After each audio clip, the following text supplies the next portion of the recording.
Okay, Chris Peaks here today with Libertarian John Sophocleus, who has made two runs for statewide office, one for one of the most contentious governor's races, I guess, in Alabama history that people still talk about to this day, between incumbent Governor Don Siegelman and Congressman Bob Riley. Ended up, I think, by a fraction of a vote. Then this past time, he ran for the United States Senate. Dr. Sutcliffe, the first time I'm sad to say I didn't vote for you, but in this last election, I did cast my ballot for you. My best friend in high school did, however, vote for you in 2022. Thank you for giving me this opportunity to interview you today. And how are you doing? I'm doing well indeed, and I'm just a lowly instructor. I'm not a Oh yeah, doctor, I'm and sorry. indeed, I have ran for office more than those two most noted times that you talked about. I've run for Congress and State House. Actually, the first time running was as faculty advisor for the student libertarians. It was a student project to deal with the Secretary of State, get the signatures, and get on the ballot. And it was supposed to be a learning experience for my students, but I think I probably learned more than they did. Um, Mr. Sophocleus, have you always been a libertarian, or was you a Democrat a Republican that just kind of evolved into that mold, or that? The first election I was eligible to vote in was Carter Reagan. Mm-hmm. And this was before the internet, so actually had to go to the library and read stuff and make your decision. And I couldn't vote for Carter because he didn't allow competition in the debates. And Reagan just looked to me like a big government Democrat from California.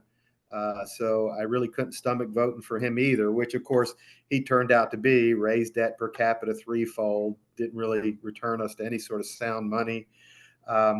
Probably the first party that caught my eye was the Constitution Party, and sort of spent a little time around those folks, and they didn't seem to know much about the Constitution. And I wanted to be around people at a young age that knew more about the document than what I did just from reading it. So the Ron Paul folks came along. I had a professor at University of Maryland who first mentioned the Libertarian Party, and that's when I kind of first got involved, or they got on my radar screen. Now, is that when Dr. Paul ran for president in '88? Because I've always been a Dr. Paul fan. I voted for him both primaries when he ran this last time for president. Indeed. Now, with the professor who I met, this would have been around 82-ish, Mm-hmm. that first even made any mention of the Libertarian Party. So, a young man in your late teens, just turned 20, you're searching around. You don't have a lot of experience or wisdom. So it was nice to have an econ professor who, had been a little bit more observant than I. Okay, so when was so you ran for that? Was Congress or your first race, or state house, or governor, or which was your first? Outstanding. Yeah, the first race was for State House, Alabama Representative District 83, I want to say, 82, 83, something like that. What had happened is we went through all the trouble of getting on the ballot, and it turned out that because it was such a hyper gerrymandered district, I was the only one that actually lived in the ballot, or in the district, to be put on the ballot. So be careful what you try and teach your students. You might become a victim of it. Okay, okay, and then Congress. Congress was this is when we were going pretty regularly up to LPA, Libertarian Party of Alabama headquarters up in Birmingham. And they were looking for folks to run. And I wanted to run for federal office because that's pretty much what I knew the most about as an economist, and sort of the law and economics that I associated with. And it wouldn't be until the 2002 race, a libertarian from down in Mobile, Dick Coffey, was the one who said, I had the fire in my belly. I needed to run for governor. So that's how I ended up being the gubernatorial candidate in 2002 instead of running for U.S. House again.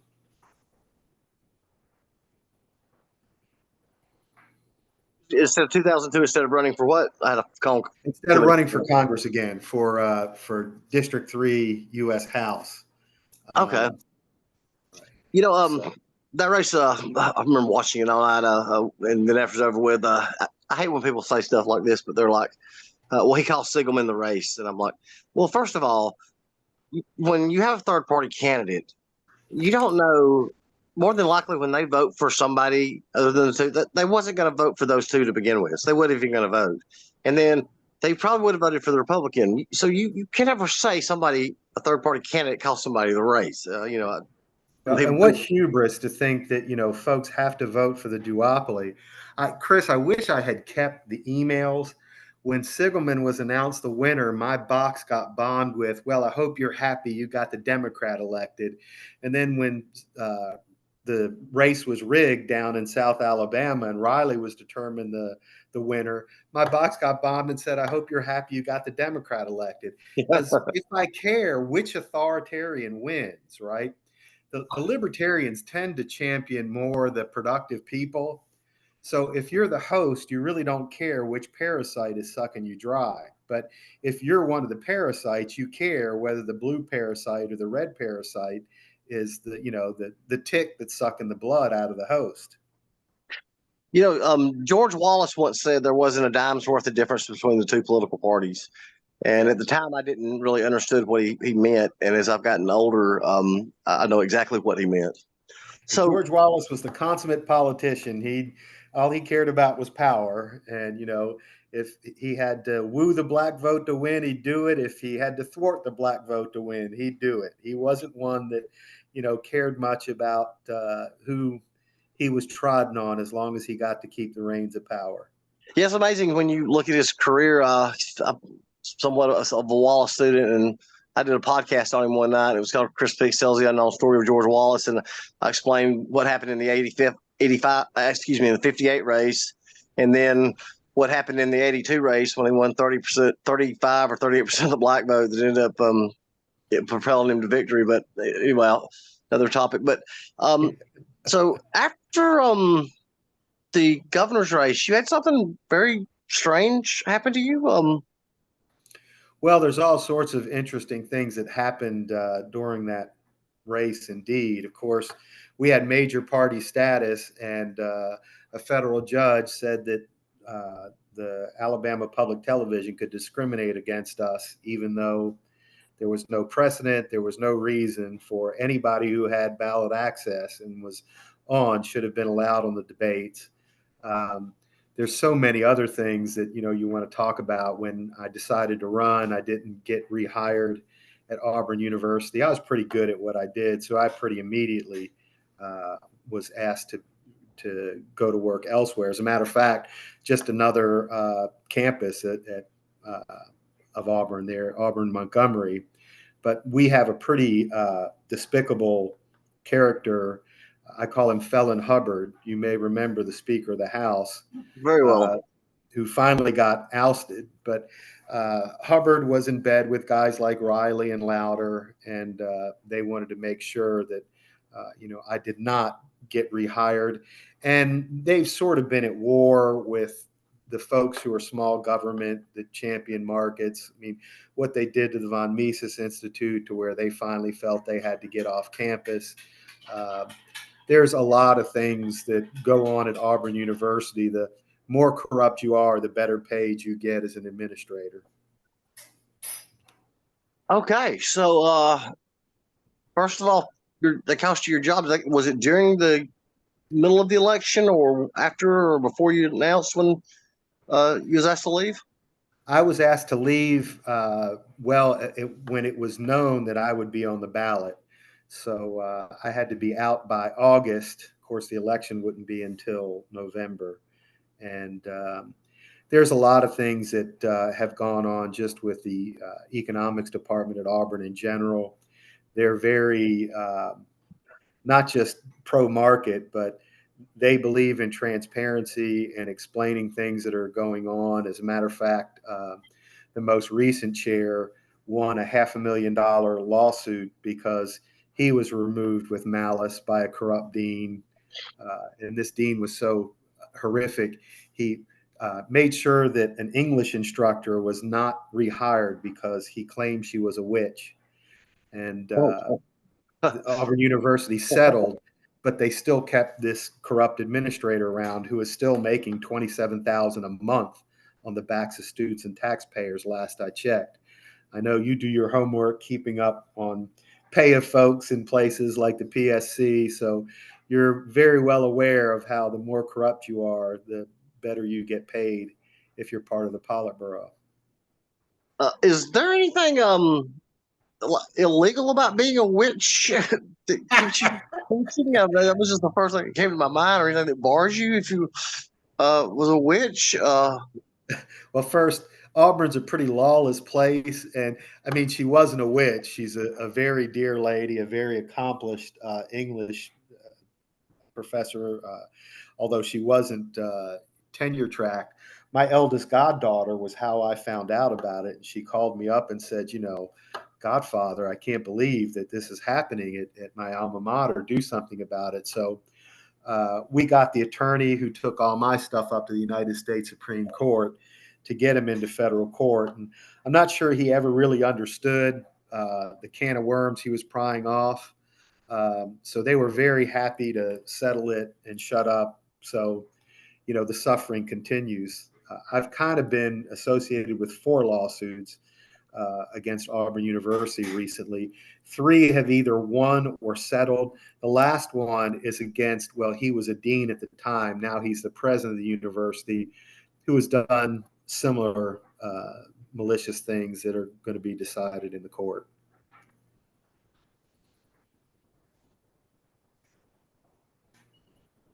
Okay, I still got you. You do. Yeah.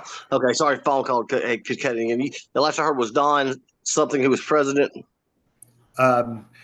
Roberts is the president. He was a dean at the time of the infraction for when the lawsuit is still pending in the courts. And hopefully that one will be a successful win or outcome as well. I don't see the legislators doing their job trying to clean up the corruption at Auburn. Certainly Governor Ivey, not only has she done nothing, she's aided and abetted it. You know, how she ever got out from under the college savings plan scandal has been a mystery to me. But I mean, we're in a state now that, you know, as long as you wear the red jersey, you get elected, just like, you know, 25 years ago or whatever it was. As long as you wore the blue jersey, you got Correct. elected. And I mean, that's why nothing is going to improve. In fact, you know, most of these red party folks wore the blue jersey. The only reason why they're wearing the red jersey is because that's what's expedient now.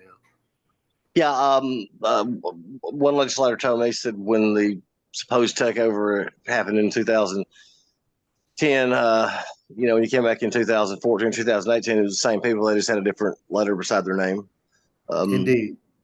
Uh, you know, so tell me this.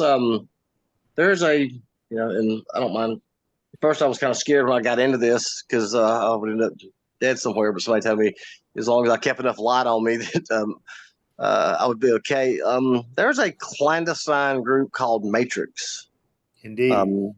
That almost like a CIA type group that will go after people. I understand that they went after you. Not directly, but they keep an eye on some of the stuff that me and my colleagues write about. Probably the person that you will get the most feedback for or try to get silenced by is if you go after Jimmy Rain.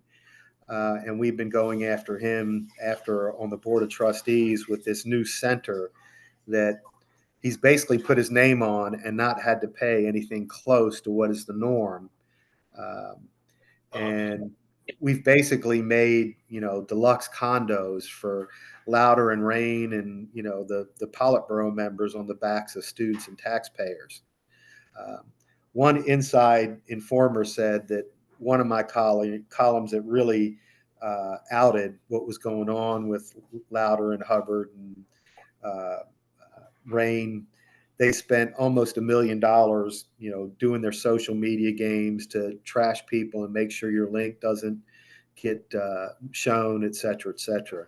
And some of the stuff that you've connected to with guys like Cross White and really Southern Company, but you write more, it appears, on Alabama Power. Matrix is one of their hired guns.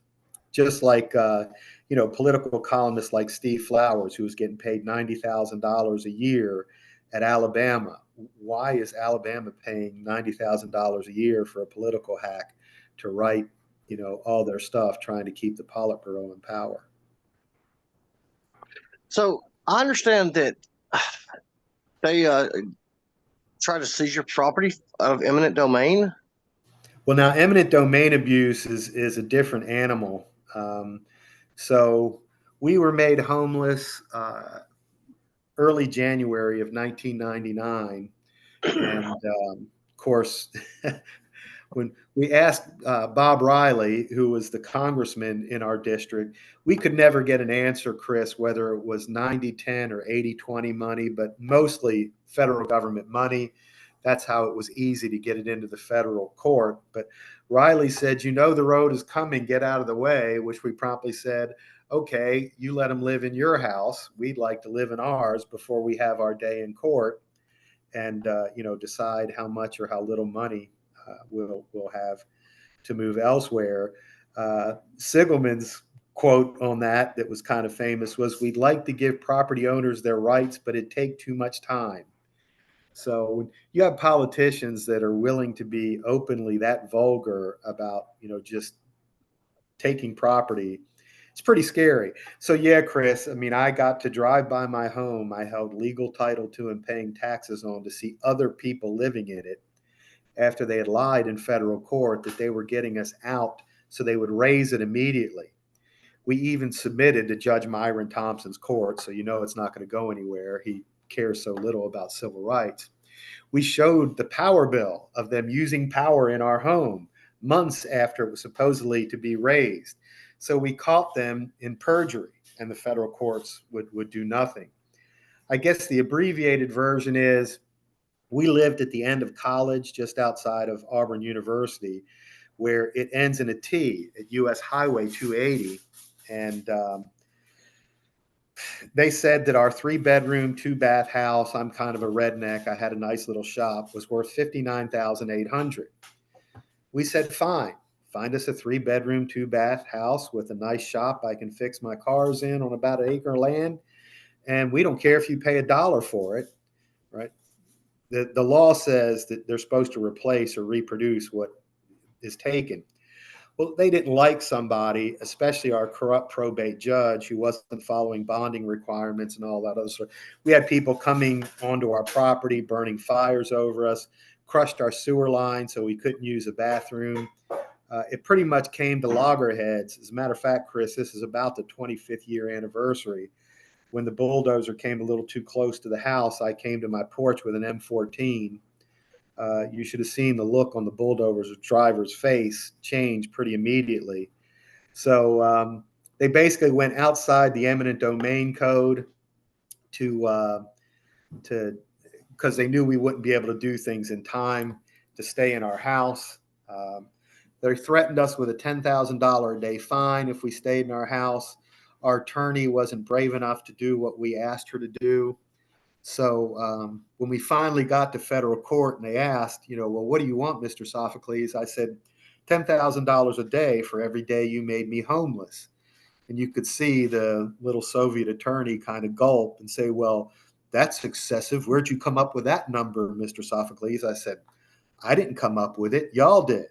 I can't find anywhere in the code where you were authorized to threaten me with $10,000 a day. So if it was good enough for you to threaten me with, it should be good enough to state what I want for what you've done to me in return. I think, Chris, what I find most saddening, looking back on that 25 years later, and understand I'm a teacher by trade, and I try and teach things like, I don't talk about my case. I like to talk about others that are simpler, like the Williams case, where the Alabama State Lands Division just kicks people off their property because they're a Negro family that they don't think should be on their land. You start talking about, replacement reproduction. And I ask my students, what's the easiest way to take away your civil rights? And they'll give me, answers like, well, kill you, or, put you in prison or something like that. And that's too hard. That's too costly. The easiest way to take away civil rights is to not teach them, to not be responsible for learning them yourself. And I think, Chris, that if the Alabama Department of Transportation, the federal relocation bureaucrats and all that, when they knock on the door of somebody's property that they want to take, if they knew that more people behind that door were armed with the Constitution and with their Second Amendment civil right of being able to stop a bulldozer coming and crushing your sewer line and threatening your home, they'd be less likely to do it. But we're living in a time now where folks seem to be too afraid to stand up against the Politburo, and perhaps with good reason. I mean, all you have to do is look at what they did to me and my bride and say, well, yeah, I don't want that to happen to me. I didn't want it to happen to me either. But if I don't stand up against it, then I'm aiding and abetting it. This when you talk about the politics, is this, do you feel, from national, state, local, down to police? Because just when you talk about rights a while ago, I got stopped a few weeks ago, and the officer came up and gave him my license and everything, and starts having questions, and he comes back and runs me, and he goes, okay, do you? And they always, I don't know why they always phrase this question like this, like, do you have anything on you that I need to know about? Well, if I did, obviously, I'm not going to say, well, no, you don't need to know about it. I said, no, sir. He goes, then you wouldn't mind me patting you down and searching you, would you? And I said, no. And before he finished saying, he said, no, you don't mind, or no, I can't. I said, no, you can't. You stopped me for a tag issue that is not probable cause, and you have no reason to search me or search the vehicle. Good for you. And he said, have a nice evening. And went on another day. So is this something that's just continue to erode? I mean, like when the Bush administration, the Patriot Act, which was anything but the Patriot Act, if anything, it was giving them more and more power to monitor everyday citizens and what they do. Is there any stop to this? I mean, is this from federal all the way down to the local levels now? It is. Well, and I love your comment, right? You can take the name of most federal legislation and it usually means the opposite. I was just in federal court with a former student who had been charged with disorderly at a VA administration where one of the thugs there was, just trying to muscle him. And I think it was because, he wasn't wearing his mask right or something like that, and was an impediment to him getting his insulin and getting seen. So they sent him a citation after the fact. He ends up in, front of a federal judge.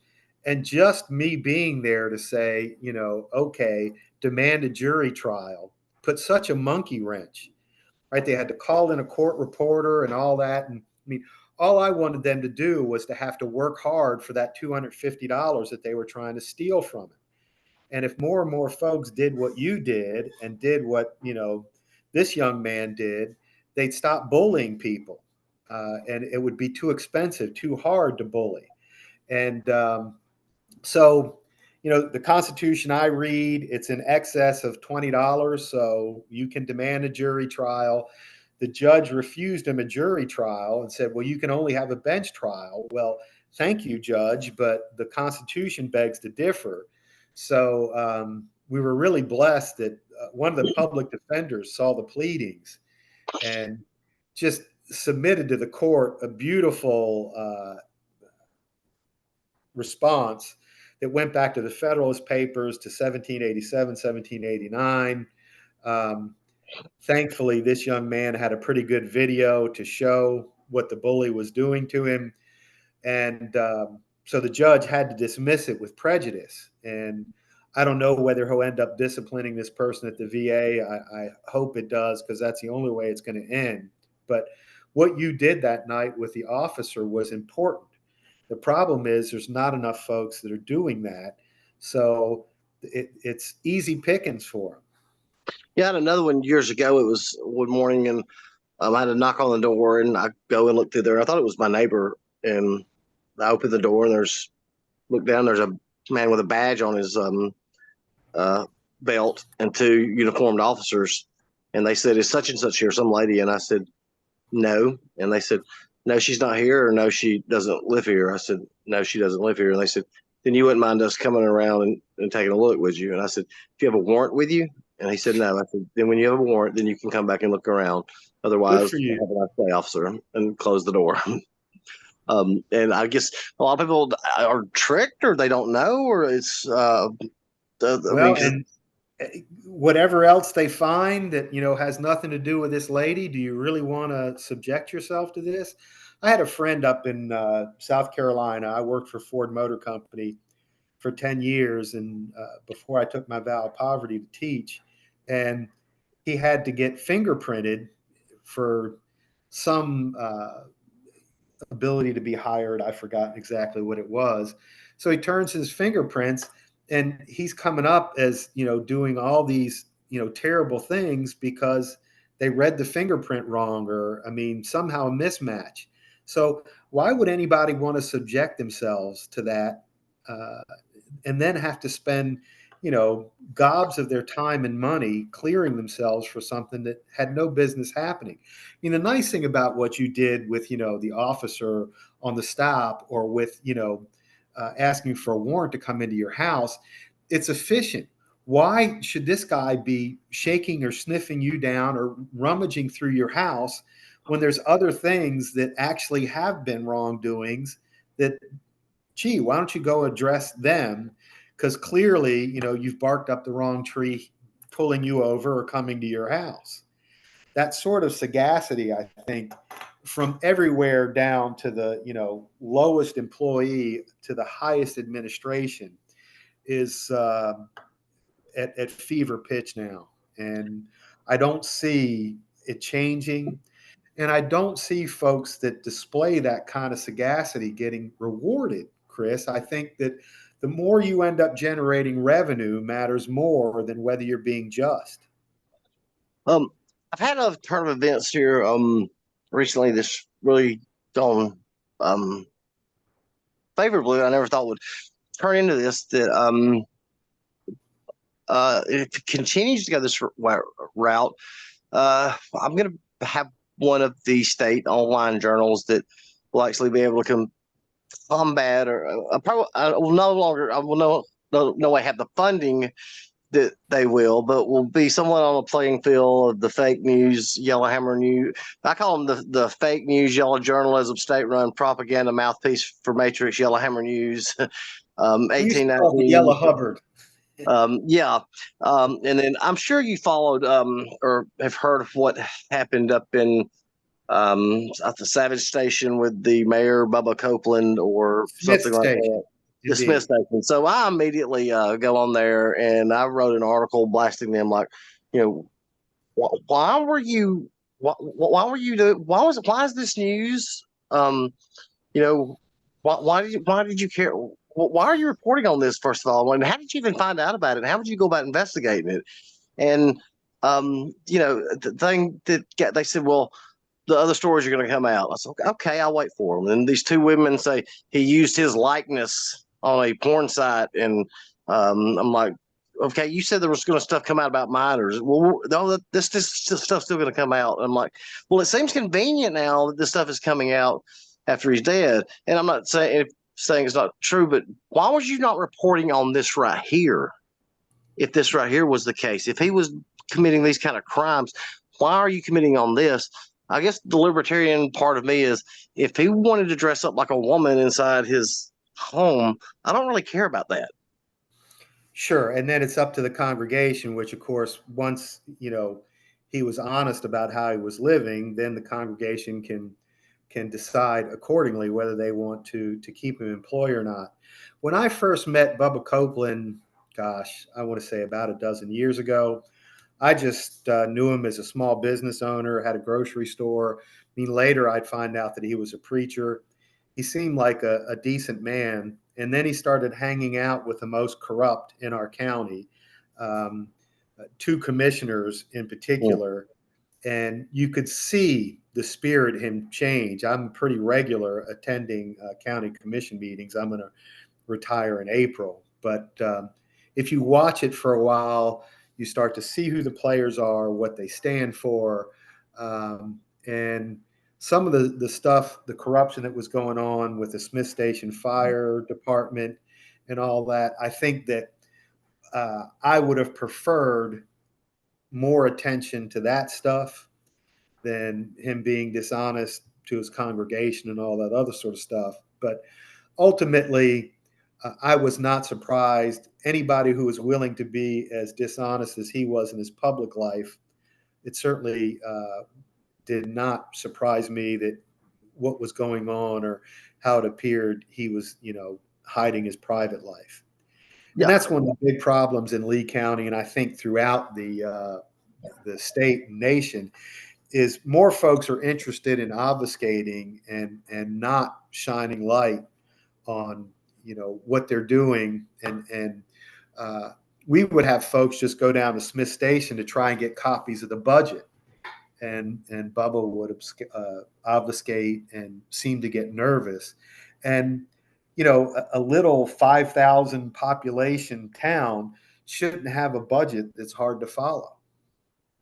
Yeah, I mean that's the stuff that's going to interest me. If what's going on that's going to affect me, affects my life. Like, and I put another tweet out to him the other day because I had something 1819 that I did about Albertville drag show and drag show taking place in the city, and half the citizens are upset. Okay, well, tell me something that is this like something at school time drag that I can understand. I get that, okay, because I'm against any type of something with children and sexually exploiting them, whether it's a drag show hour or stripper show hour, Sure. But what is the point of what is the news story of this? I don't understand.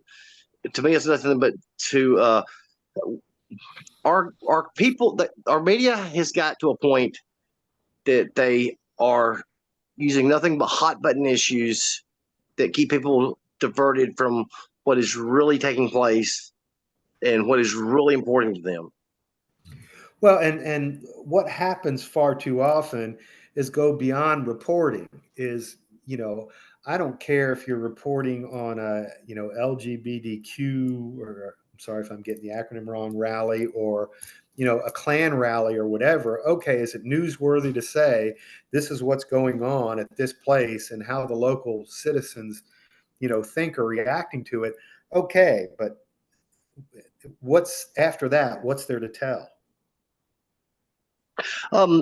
Let's try to do another question. I've and when we kept filming, I'll tell you more about it. I don't want to say still everything else right yet, but should our phone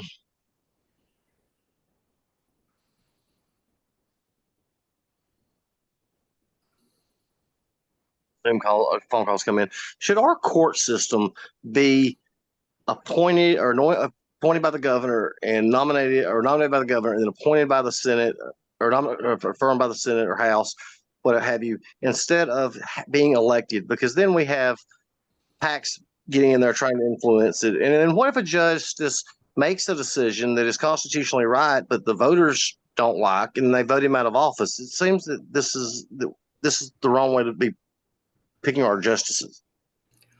That's kind of an empirical question, Chris, and if there's some literature out there, I'm not familiar with it to see how appointed versus elected judicial perform. And I guess as a rule, I've always been a bigger fan of elected if there's competition at the ballot box and there's some representation going on. Take it what's going on with the United States Supreme Court. There's so many things the federal government is doing now that's not authorized to be done. And you're basically down to 9 judges who get overwhelmed with too much. And the federal judiciary can't keep up with, population increase. And from what I see out of our appointed federal judiciary, the PACs and the influence is just as profound. I don't know how much or how little you were surprised by all the Judge Thomas stuff that was coming out. But I mean, when he first came out and I was watching his rulings, I was a Thomas fan. And then you could sort of see him go quiet and not quite have the fire. One time I thought he was just taking a smaller role because Scalia was, leading the charge. But and I really haven't seen anybody step up to the plate and show Scalia's sagacity, just with respect to federalism. It's a great question, Chris, and I'm not sure that you're going to see a big difference between appointed and elected, especially if you're electing judges in a state like Alabama where there's no political competition. The ballot box doesn't really have much consequences. Is there any way? I mean, because I was talking to somebody about this the other day. The elite control everything. In our government, from the presidency all the way down.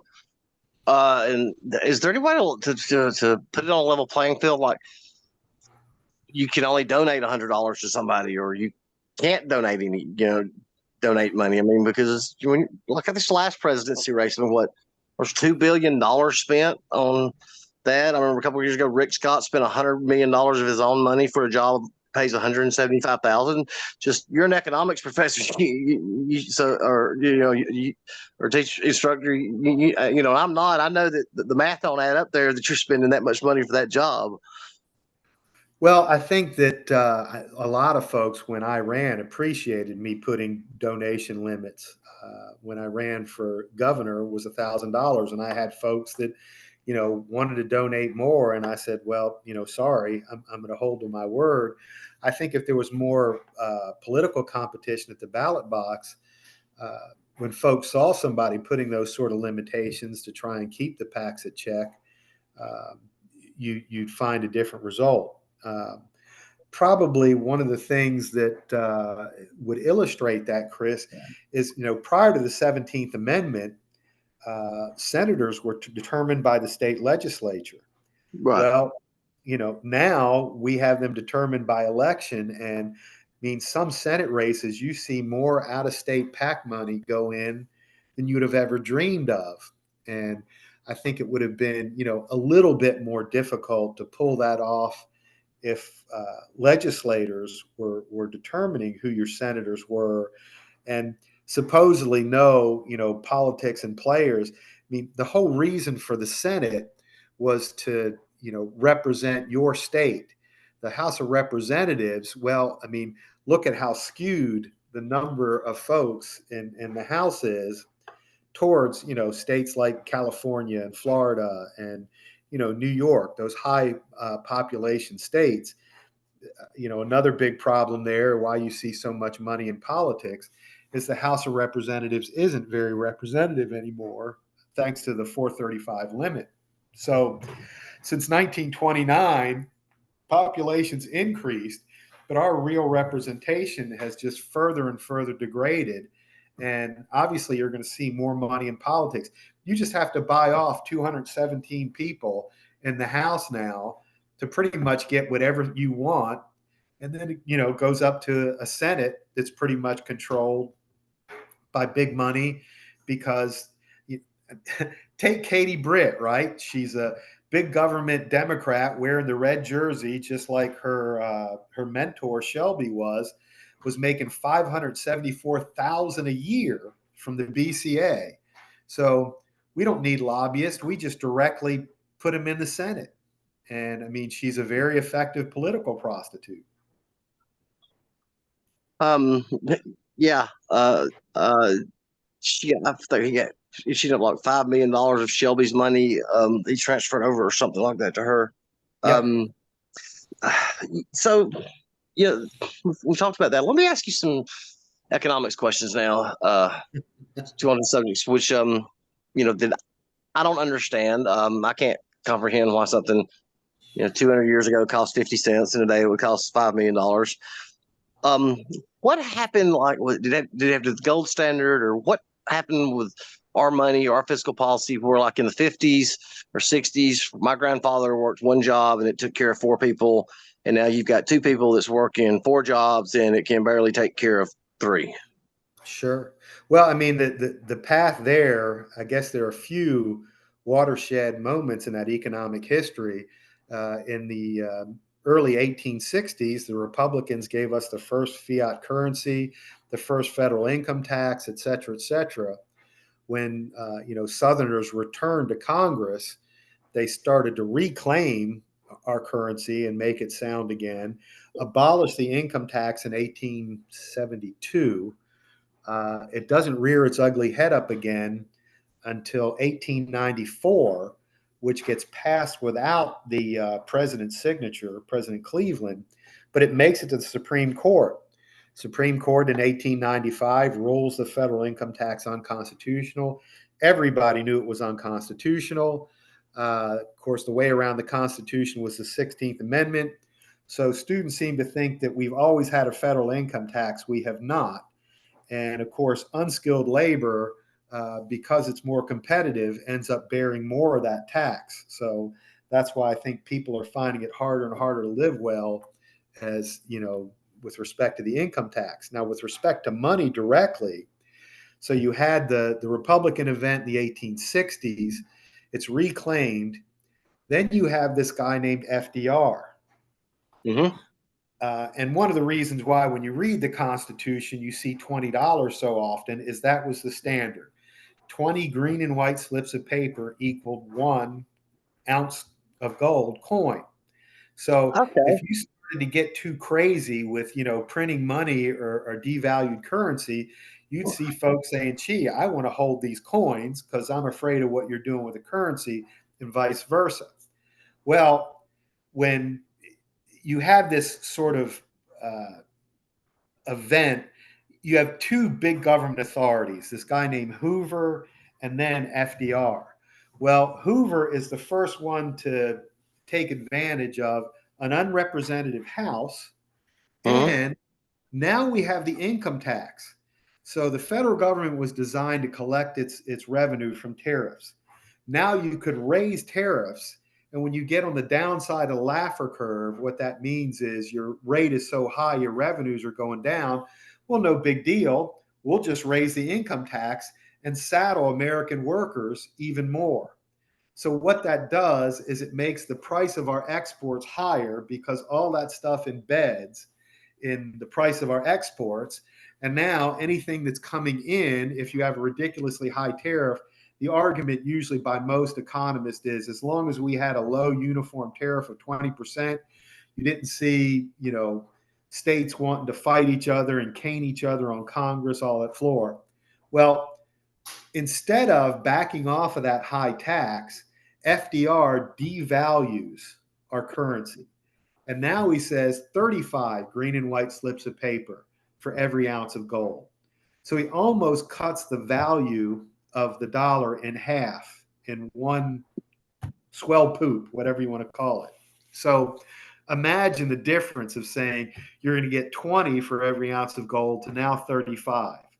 So anybody who was holding green and white slips of paper just got hit hard. The next big economic history event or whatever is yet another Republican, this guy named Richard Milhouse Nixon.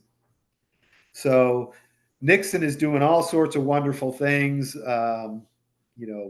I would say that some folks, if we had declared war like we were supposed to in Vietnam, him opening China would have been treason, aiding and abetting, and all that other sort of stuff. But you're doing all sorts of things that the federal government isn't designed to do. So what's happening is people are wanting their gold instead of the green and white slips of paper. Inflation is running crazy. So what does Nixon do? He raised it once, I believe, to $44 an ounce, and it still had gold flowing out. So he just closes the gold window. Now our currency has no tie whatsoever to anything that's hard to mess with. When I try and teach this to students, I bring 2 quarters to class. And I'll bring a quarter from like the year I was born. early 60s, and I'll bring a quarter from the year that, the students, the freshman, sophomore class was born. And I'll say, are these two quarters the same? Right. And I'll put them on the table and you'll hear them sound different. They look different. Most of them haven't been taught that all those pre-1964, I believe it is, quarters disappear is because they're really made out of silver. When you look at a quarter now that's a sandwich, well, nobody cares about them because they're really not worth much. Now, to your point, right? Back in 1970, you could get a gallon of gasoline for a quarter. If you had that quarter from 1970, it'd be worth about $3 today, which a gallon of gasoline is worth. Wow. So what happened is when Nixon closed the gold window and there was no discipline, all of a sudden, the printing presses went crazy. There was this guy named Jimmy Carter who put in Volcker. Volcker at the Fed tried to curb the inflation from the LBJ Nixon years. And, I've already told you, I didn't vote for Carter. One of the reasons was that he didn't reinstate the standard to have sound currency that Nixon had destroyed. And of course, everybody lauds Reagan as this great guy. He didn't reinstate the standard, and debt per capita increased threefold. So, I mean, all those high water marks of inflation that you hear, 1982 is usually the mark that folks talk about where things really went ridiculous. I mean, Reagan could have stopped all that by giving a sound currency and not exploding the debt. But you talk to most folks and, they hold up Reagan as a god. I just see him as another big government Democrat for the first 50 some odd years of his life that put on the red jersey to just keep his authoritarian ways. That was going to be my next question about President Reagan. He comes in with the Economic Recovery Act of 1981, and we're cutting taxes and this supply side economics or economics or what have you. Bidenomics 1981 style, yeah.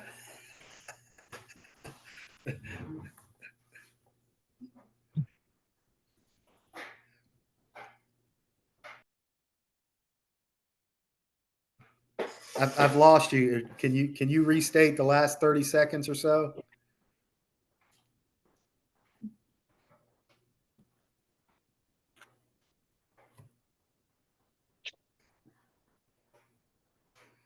I can't hear you.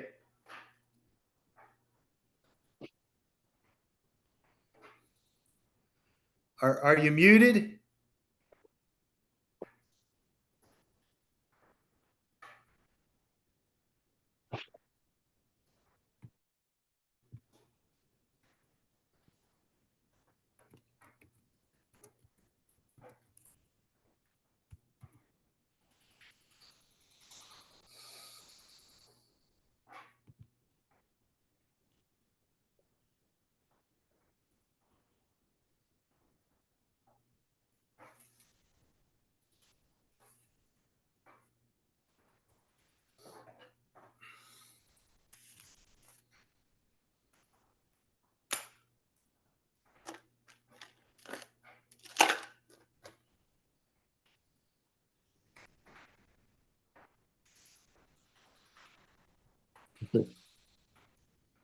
Are you able to hear me now? I can hear you. Okay, now I can hear you again. Okay. Well, you're probably going to have to. Before you got up, I think I lost you for about 90 seconds. So if you can restate that. What did I just said? We was talking about supply side. Basically, Bidenomics 1981.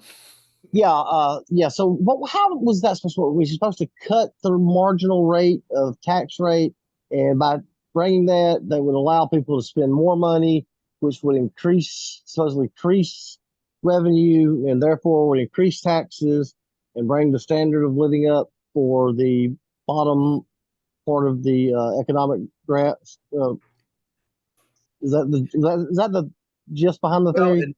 And that stems from something economists call the Laffer curve. Okay. Right? A 0% tax rate is going to generate zero revenue. Well, when you first start raising the rate, you're going to increase your revenue, But what's going to happen is when the revenue gets too high, you're going to start to see a decline in what you receive from those ridiculously high tax rates. I mean, imagine a rate that's so high that, the underground economy is going to flourish because no one's going to want to do any exchange above board because the taxation is so excessive.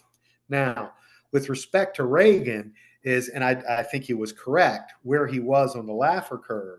The problem was if you're, trying to reduce taxes, but you don't have sound currency and you're not living within your means, you're defeating the purpose. So a lot of what folks saw as Reagan's success was just blowing up your credit card. I mean, how many folks in America do you think could increase debt per capita or their household debt threefold over 5 or 8 years and not find it crushing when they finally had to start paying what was due? So, Reagan is one of those guys where I love what he said, but I would have preferred to see actions that align with the sayings. Now, and one other question I have for you. When Obama came in, I guess it was kind of like something I've heard what Roosevelt did. I think it's called Keynesian economics, where you try to spend your way out of a recession or deficit. So is that the government just getting involved and just spending or printing more money? Right. And John Maynard Keynes was sort of your big time command and control economist. He believed the government was smarter than markets. So they could come along and stabilize the economy. So imagine a sine function going up and down, right? So when the economy goes in a downturn, Keynes thinks that he's smart enough to know when to increase spending and all that so that we can stabilize the economy. What actually happened is when the economy started to correct itself, by the time these dimwits understood there was something to do, their stimulus kicked in at the same time it was self-correcting. So you ended up with higher peaks and lower troughs. And this is a lot of the same thing that we're seeing out of guys like, the too big to fail folks, John McCain, Obama, Romney, all that, too big to fail. Well, the other side of that coin is they were too big to exist. Bailing out GM, why would you bail out a company that's done so poorly? What has to happen is for that company to fail, and that labor and capital and assets and thought process, entrepreneurship, go someplace where it will actually be productive instead of squandered. Do you think Senator Shelby was correct when he said let them fail? I think that he was right, but not because he's some big champion of market forces. Yeah.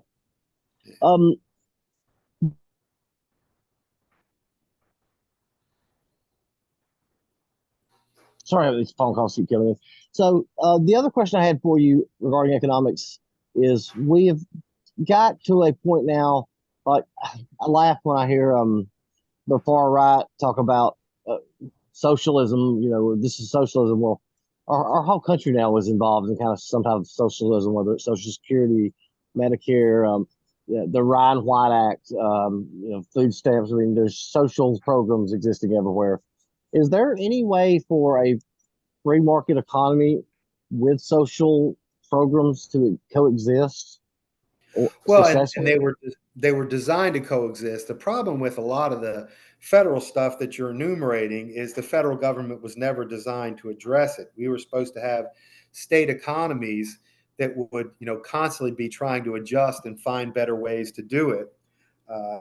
And I really would give students a hard time when they would throw out words like, communism, socialism, fascism, all that other sort of stuff. I mean, I just want folks to understand the difference between a command and control economy and one where the government's role is define, enforce, defend, allow the peaceful, voluntary transfer of property.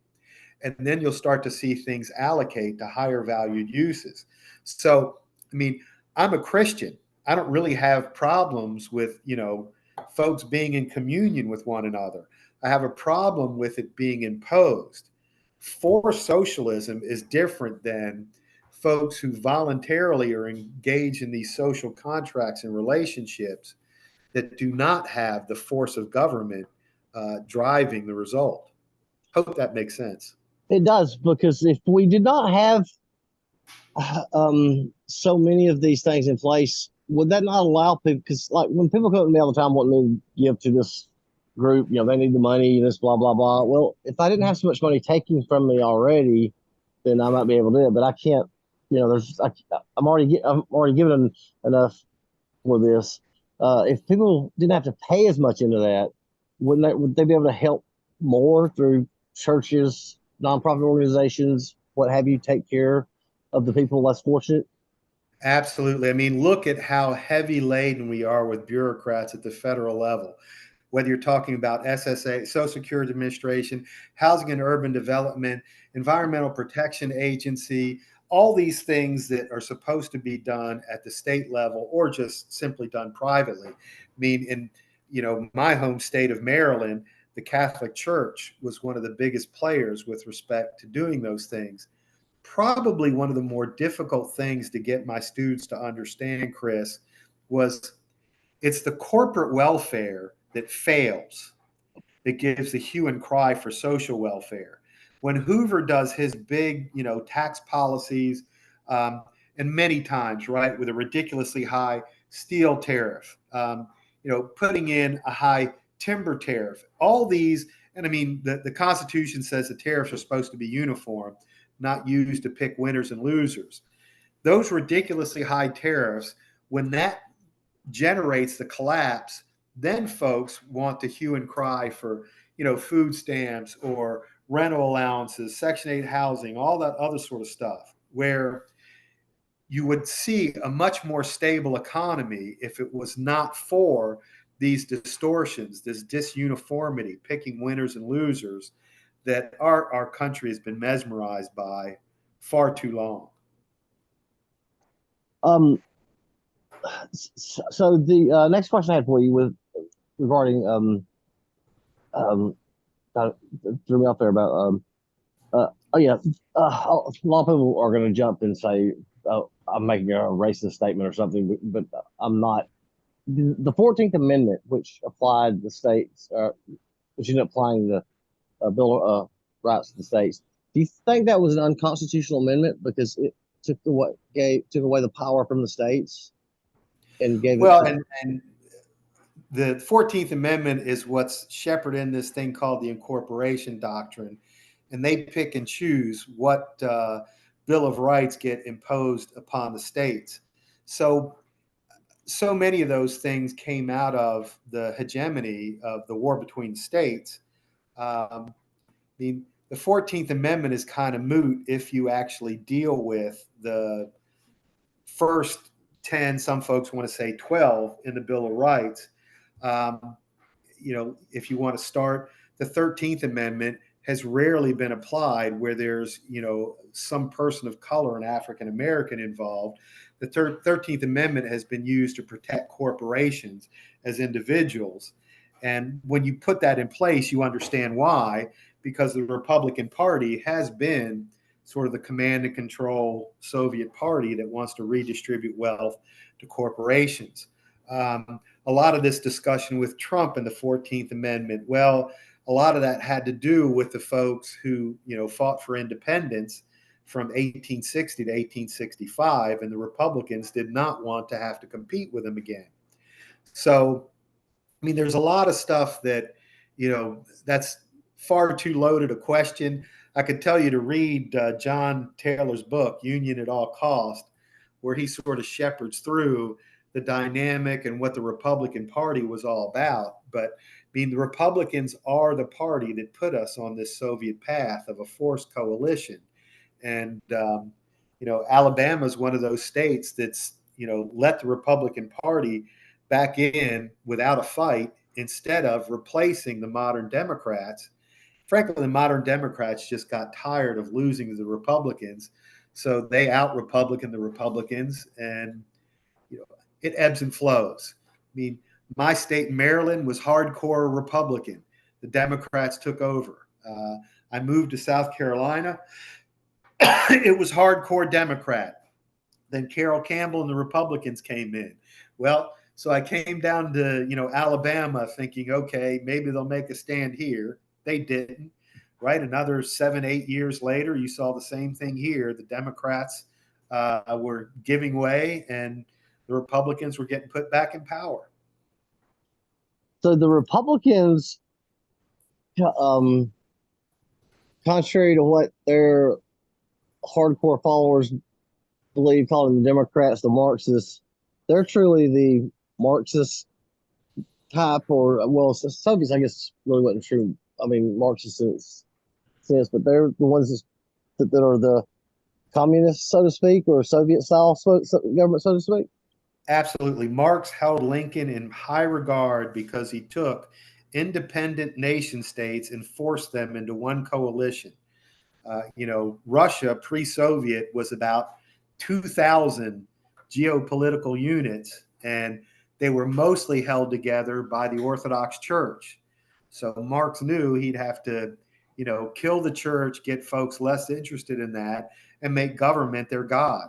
Well, I mean, let's face it, that Republican vision has come to its fruition here. Most folks look to government as from where their blessings flow, certainly not from, what I would consider God. And certainly, many of them have no clue. They're taught to hate, what's going on here as markets. And what we have is crony capitalism. This isn't being driven by market forces. We're as big a command and control economy as the Soviet Union was before it imploded in the 90s. Really? That is so interesting. So what would you describe the Democrats as? This is the same side of the coin? I mean, well, what happened was once they became a duopoly, I mean, the Democrats used to be the party of low taxes, small government. They got tired of losing to the Republicans. So all they did was out-Republican the Republicans. okay. Most folks don't know, Chris, from, the 1860s for almost 100 years, from Maryland to Maine was all Republican. Right. Now from Maryland to Maine, it's almost all Democrat. So, but I mean, it's the same, boss tweed, big government type machine. They change jerseys from red to blue. Here, we change jerseys from blue to red. And as long as you keep getting the people to believe the mythos instead of paying attention to what's actually happening to them, it's very effective. Yeah, because I pointed out to somebody that if you listen to Sanders and Trump in 2016, they was delivering a lot of the same message. It was just they was just wording it different. Sure. Trump's just another big government Democrat who put on the jersey. I mean, when Hillary was hating the fact that she was losing to Obama, she got her buddy Trump to do the birther movement, all that other sort of stuff. And the media is still livid that, they were giving Trump all that unearned media to clear the field for Hillary. In their wildest dreams, they had no idea that Hillary was so hated that she could possibly lose to somebody like Trump, but it happened.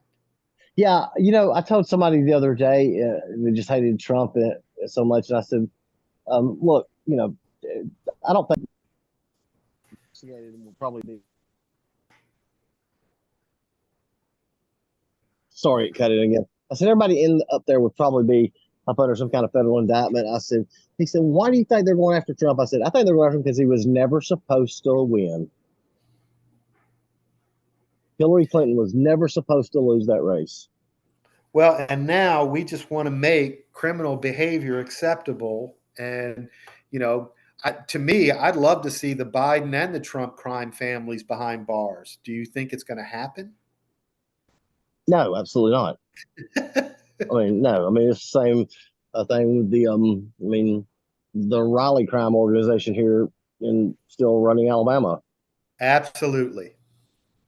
And these guys they're serious players. They know how to use the system, and they're going to hold on to it across. How do you think that? Raleigh was a 3-term congressman. Really, unknown. How did he just snatch this type of power grab and control the state? I mean, his political machine is probably stronger than the Wallace political machine. Depending on how you do the proxy, yes. I don't think that Riley cares about, being seen as the cock of the walk, and that's not where he gets his utility. He's, much more pure in what he wants out of his political theft. And I think that Wallace got a lot more, enjoyment out of being the guy walking around.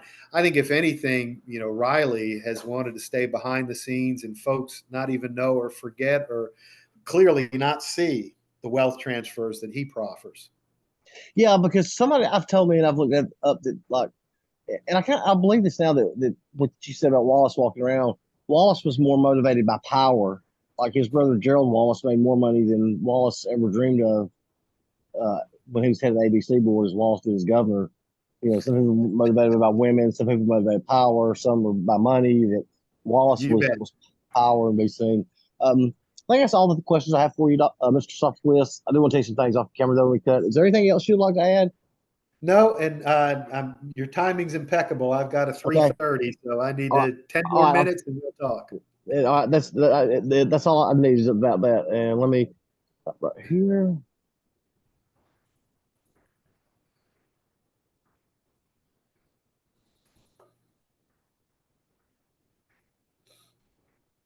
Um. Let's see here. Stop recording.